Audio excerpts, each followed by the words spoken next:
એટીએમમાં મદદ કરવા આવતા લોકોથી સાવધાન. સુરતમાં એટીએમ કાર્ડ બદલીને પૈસા ઉપાડી લેનારા 2 શખ્સ ઝડપાયા છે.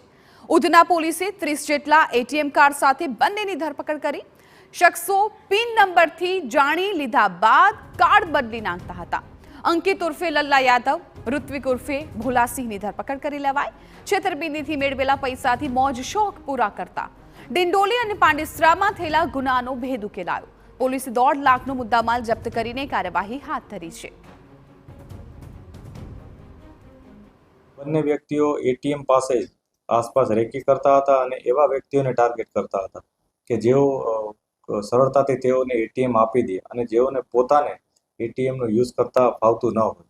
આ પ્રકારના લોકોને એ ટાર્ગેટ કરતા હતા, જેમાં થોડાક અભણ દેખાતા હોય અને શારીરિક સશક્ત ના હોય એવા વૃદ્ધ વ્યક્તિઓ અથવા એકદમ અભણ હોય અને ન કામ કરી શકે અથવા સમજણ બહુ ઓછી ધરાવતા હોય ટેકનિકલ, એવા પ્રકારના મજૂરોને તેઓ ટાર્ગેટ કરતા હતા.